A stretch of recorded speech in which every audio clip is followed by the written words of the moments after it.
ఆ తదనంతరం జరిగినటువంటి స్థానిక పంచాయతీ ఎన్నికల్లో ఆ తదనంతరం జరిగినటువంటి సిద్దిపేట ఉప ఎన్నికలో ప్రజలు బ్రహ్మాండంగా ప్రాణం పోసి ఊపిరిలిదితే అద్భుతంగా ఉద్యమం ముందుకు పురోగమించిన విషయం మనకు తెలుసు.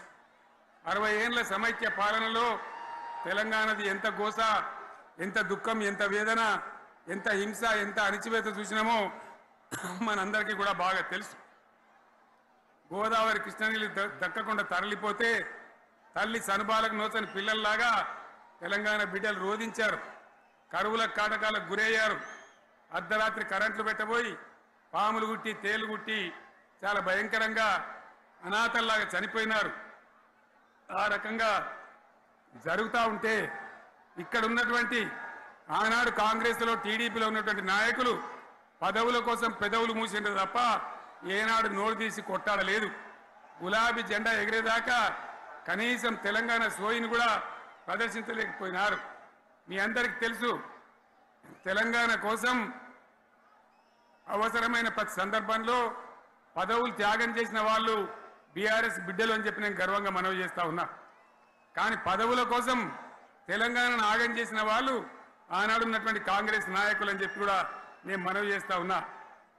చంద్రబాబు నాయుడు ఆనాడు ముఖ్యమంత్రిగా ఉండి ఎంత ఘోరమంటే హైదరాబాద్ నడిబొడ్డున ఉండే తెలంగాణ గడ్డలో ఉండేటువంటి రాజధానిలో మన శాసనసభలో తెలంగాణ పదాన్ని నిషేధించినాడు.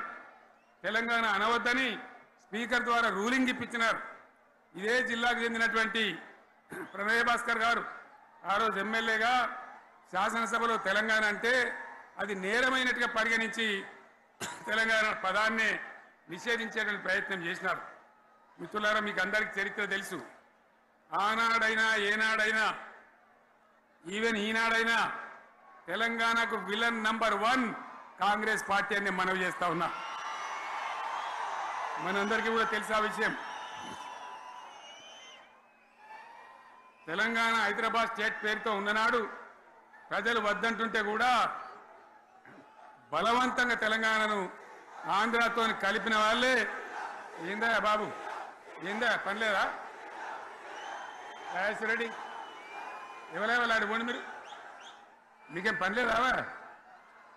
ఈ 10 మంది కాదు కదా, సభ అంతా ఉంది కదా, ఉండండి, కామ్ ఉండండి, డిస్టర్బ్ చేయండి మీరు. అట్లా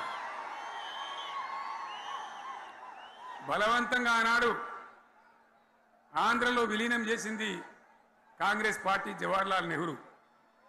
69లో ఉద్యమం వస్తే 400 మంది తెలంగాణ బిడ్డలను పిట్టల్లాగా కాల్చి చంపింది ఇందిరాగాంధీ ప్రభుత్వం, ఆనాడు ఉన్నటువంటి కాంగ్రెస్ పరిపాలన.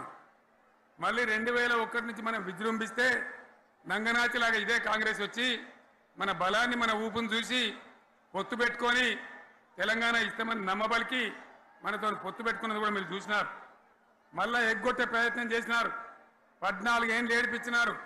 అది మీ అందరికి తెలుసు. వాళ్ళు ఎట్టెట్లా చేస్తూ ఉంటే వాళ్ళ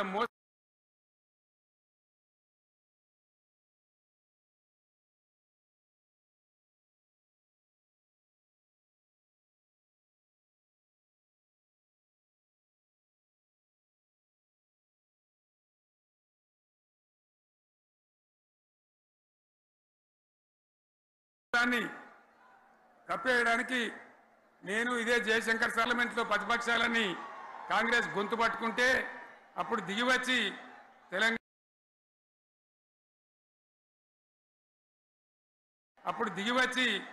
తెలంగాణ కోసం ప్రకటన చేసిన విషయం మీకు తెలుసు.